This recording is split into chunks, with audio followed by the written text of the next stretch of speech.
আচ্ছা, এই ভিডিওতে আমরা সলভ দেখার চেষ্টা করবো এমএসটি 2019-20 সালের কেমিস্ট্রির কোশ্চেন নাম্বার 1 থেকে 4 পর্যন্ত। ঠিক আছে, অলরেডি তোমরা আমার ভিডিও প্লেলিস্টগুলো যদি চেক করো 18, 19, 19, 20 আর 20, 21-এর মোটামুটি সলভ সবগুলোই দেওয়া আছে, একটু চেক করে নিতে পারো। সামনে যেতে এমএসটি পরীক্ষা অবশ্যই চেষ্টা করবা আর কি। ঠিক আছে, তো ভিডিওগুলো অবশ্যই সময় দেখার চেষ্টা করবা, কারণ পড়ার সময় দেখলে তোমার নিজের পড়ার টাইমটা চলে যাবে।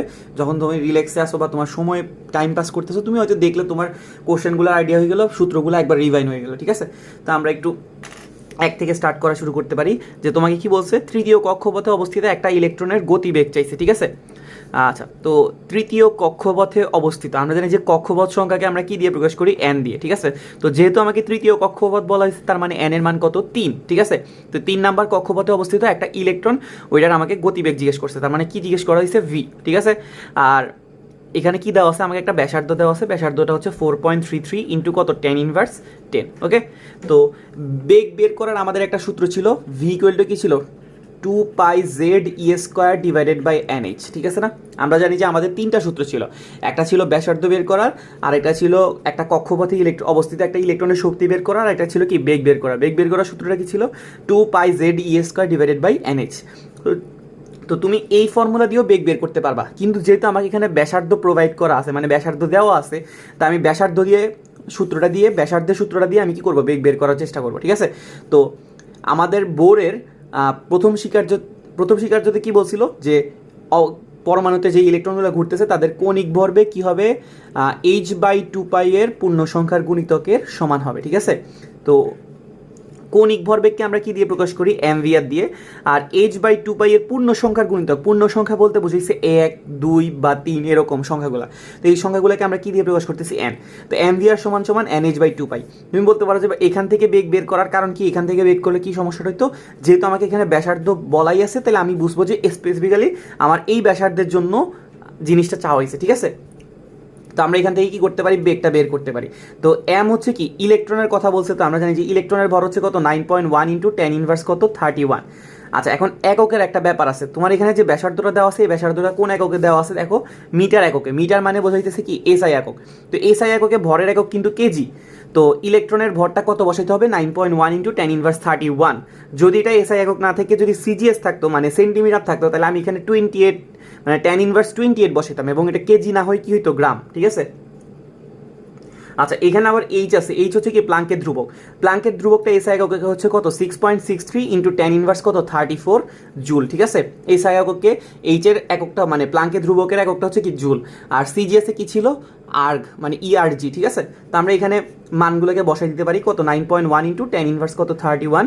আর ভি তো আমরা বের করবো, ব্যাসার্ধ আমাকে প্রশ্নে দেওয়া আছে 4.33 ইন্টু 10 কত, 10 ইজ ইকুয়াল টু হচ্ছে কি এন।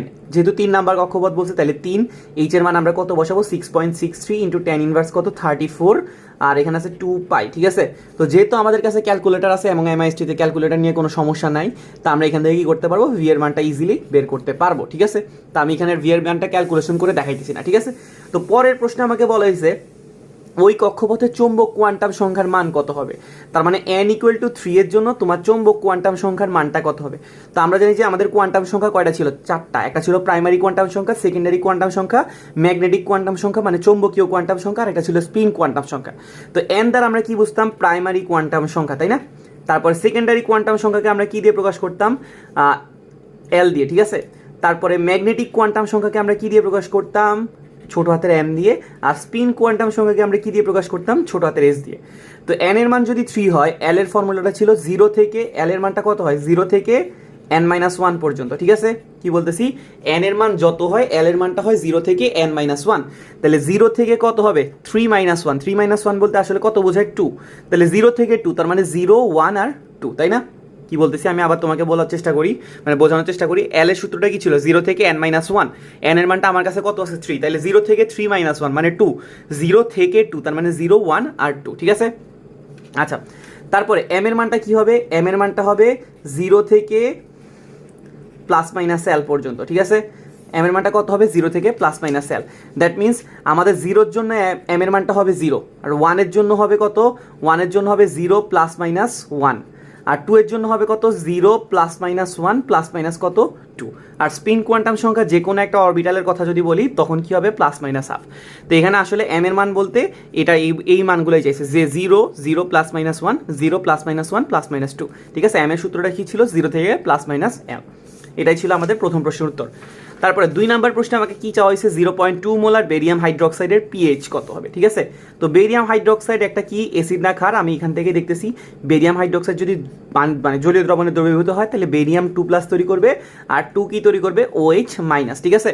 তো বেরিয়াম হাইড্রোক্সাইডের ঘনমাত্রা আমাকে কত দেওয়া আছে 0.2, তার মানে বেরিয়ামের ঘনমাত্রা কত হবে 0.2 আর হাইড্রোক্সাইডের ঘনমাত্রা হবে 2 গুণ 0.2।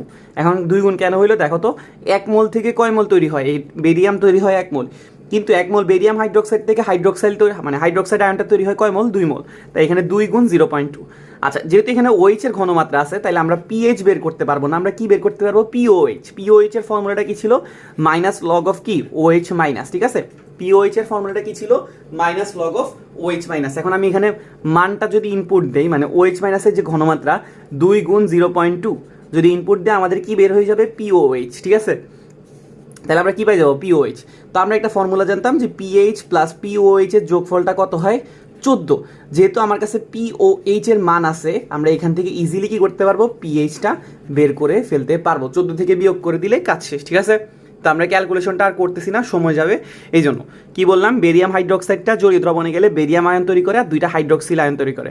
তো এটা 0.2 হইলে এটা 0.2 আর এটা হবে 2 গুণ 0.2।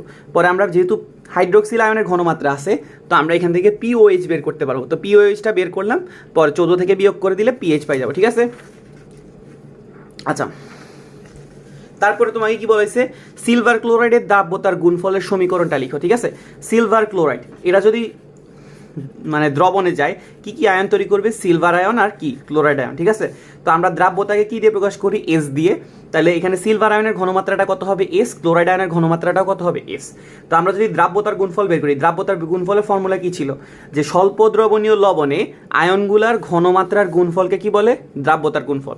আয়নগুলা বলতে এখানে কার কার কথা বলেছে সিলভার আয়ন আর কি ক্লোরাইড আয়ন, ঠিক আছে। এদের ঘনমাত্রার গুণফলকে কি বলে দ্রাব্যতার গুণফল। এটা আছে কত S, এটাও আছে কত S, তাহলে কি আসতেছে S², তাই না। আচ্ছা এরপরে কি চাওয়া হয়েছে Fe2+ মানে ফেরাস আয়ন আর Fe3+ ফেরিক আয়ন কিভাবে শনাক্ত করবে। তো আয়ন শনাক্তকরণ কিন্তু খুবই গুরুত্বপূর্ণ একটা পার্ট যে কোনো ভর্তি পরীক্ষার ক্ষেত্রে। তোমার বইয়ে দেখবা যে ক্যালসিয়াম আয়ন থেকে শুরু করে ক্লোরাইড আয়ন তারপরে সোডিয়াম আয়ন আরও অনেকগুলোর আয়নের শনাক্তকরণ দেওয়া আছে, তোমার ওইখান থেকে পড়া লাগবে হচ্ছে কি প্রত্যেকটা আয়ন শনাক্ত করার সময় মানে কাকি ইউজ করা হয়েছে আর অদক্ষেপের বর্ণটা কি, ঠিক আছে।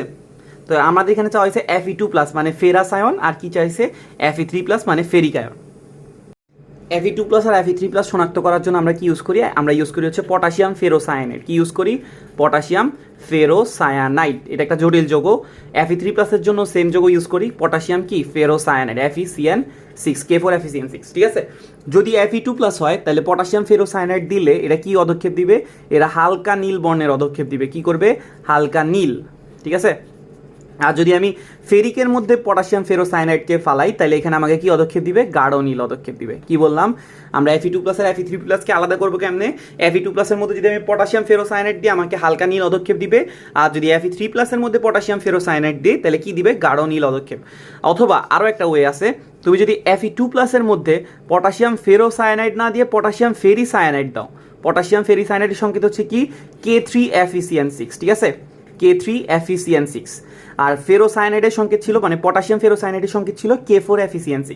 তো Fe2+ এর মধ্যে যখন আমি পটাশিয়াম ফেরোসায়ানাইড দিয়েছিলাম তখন অদক্ষেপটা কি ছিল হালকা নীল, যদি আমি ফেরিসায়ানাইড দিই তখন এটা আমাকে কি দিবে গাঢ় নীল, ঠিক আছে। যে কোনো একটা পরীক্ষা করলেই হবে। আর ফেরিক আয়নের মধ্যে যখন আমি পটাশিয়াম ফেরোসায়ানাইড দিয়েছিলাম তখন আসছিল গাঢ় নীল, এখন যদি আমি ফেরিসায়ানাইড দিই মানে K3FeCN6 ইউজ করি তখন আমার অদক্ষেপটা হবে হালকা নীল, ঠিক আছে। তো আমি যে কোনো একটা পরীক্ষা দিলে আমাকে মার্কস দিয়ে দিবে, ঠিক আছে হালকা নীল। তুমি চাইলে উৎপাদটা লিখতেও পারো নাও লিখতে পারো, কোনো সমস্যা নেই, ঠিক আছে। তো কি বললাম পটাশিয়াম ফেরোসায়ানাইড দিয়ে আমি Fe2+ বা Fe3+ কে আলাদা করতে পারি, ফেরিসায়ানাইড দিয়েও আলাদা করতে পারি, ঠিক আছে। আর 4 নম্বরে যে প্রশ্নটা আছে এটা আমাকে কি বলেছে যে 1000 গ্রাম পানিতে 5 গ্রাম সোডিয়াম ক্লোরাইড থাকলে মোলারিটি কত হবে, ঠিক আছে। কি দেওয়া আছে 1000 গ্রাম পানিতে কি দেওয়া আছে 5 gram sodium chloride, 5 gram sodium chloride, ঠিক আছে। তো পানি একটা কি জিনিস, দ্রাবক। আর NaCl একটা কি জিনিস, দ্রব, তাই না? এটা তো আমরা সবাই জানি। 1000 গ্রাম পানিতে কি আছে, 5 গ্রাম NaCl। তো আমাদের প্রশ্নে কি চাওয়া হয়েছে, মোলারিটি বের করার ফর্মুলাটা কি ছিল, S = ছিল 1000 W ডিভাইডেড বাই কি ছিল, MV। এখানে W এর পরিচয়টা কি ছিল, দ্রবের ভর, ঠিক আছে। W এর পরিচয়টা কি, দ্রবের ভর, যেটা আমাকে প্রশ্নে দেওয়া আছে হচ্ছে কতটুকু, 5 গ্রাম। M ছিল আণবিক ভর, কার আণবিক ভর, সোডিয়াম ক্লোরাইডের আণবিক ভর। তো সোডিয়ামের হচ্ছে কত, 23, ক্লোরিনের হচ্ছে কত, 35.5, যোগ করলে আমাদের আসবে কত, 58.5, তাই তো। আচ্ছা, এখন হচ্ছে আমাদের কি বের করা লাগবে, ভি এর পরিচয়টা কি ছিল, দ্রাবকের আয়তন। ভি এর পরিচয় কি ছিল, দ্রাবকের আয়তন। এখন আমাদের কি জানা লাগবে, দ্রাবকের আয়তনটা জানা লাগবে। তা আমরা দেখতেছি দ্রাবকের আমার কাছে কি আছে, ভর। দ্রাবকের কি দেওয়া আছে, ভর, কারণ গ্রাম কিসের একক, ভরের একক। এই ভরটাকে আমার কিসে কনভার্ট করা লাগবে, আয়তনে। কিসের হেল্প নিব আমরা, ρ = m/v এর হেল্প নিব। আমাকে প্রশ্নে রো এর একটা মান দেওয়া আছে 0.997, ঠিক আছে। তো ρ = m/v। এখন আমার দরকার হচ্ছে কি, v। তাহলে আমি v = কি বলতে পারি, m ডিভাইডেড বাই রো। মানে তুমি যদি ভরকে আয়তনে কনভার্ট করতে চাও অথবা আয়তনকে ভরে কনভার্ট করতে চাও, সবসময় এই ফর্মুলা তোমাকে হেল্প করবে, ρ = m/v। তো m হচ্ছে আমার কাছে প্রশ্নে দেওয়া আছে হচ্ছে কত, 1000, আর রো এর মানটা আমাকে প্রশ্নে দেওয়া আছে কত, 0.997। তো আমি এখানে কত পাবো, 0.997 দিয়ে যদি 1000কে মানে 1000কে যদি 0.997 দিয়ে ভাগ করি, ক্যালকুলেটরটা দূরে থাকার কারণে আমি করতেছি না, এখানে ধরো আমি কিছু একটা পাইলাম। তো তাহলে এখানে আমাদের কি আসতেছে, 1000 গুণ ডাব্লিউ হচ্ছে দ্রবের ভর, আমার কত আসছে, দেওয়া আছে 5। M হচ্ছে আণবিক ভর, কত আছে, 58.5। আর V ছিল দ্রাবকের আয়তন, যেটাকে আমি ভর থেকে আয়তনে কনভার্ট করে বক্স পাইলাম, ধরলাম, এখানে মানটা বসাই দিব, ঠিক আছে। তো এটাই হইতেছে আমাদের আনসার। ওকে, তো আশা করি আমরা বুঝতে পারছি। ক্যালকুলেশনগুলো আমি দেখাইলাম না, তোমরা নিজেরা ক্যালকুলেশন করে আনসার কত আসে চেক করে নিবা, ঠিক আছে। তো ভিডিও দেখার জন্য ধন্যবাদ। যদি কোনো সমস্যা থাকে জানাইতে পারো, আর এরকম আরো ভিডিও চাইলে অবশ্যই ভাইয়াকে জানাবা, ঠিক আছে। ফ্রেন্ডদের সাথে প্রচুর পরিমাণে শেয়ার করবা আর লাইক করবা, ঠিক আছে। আল্লাহ হাফেজ।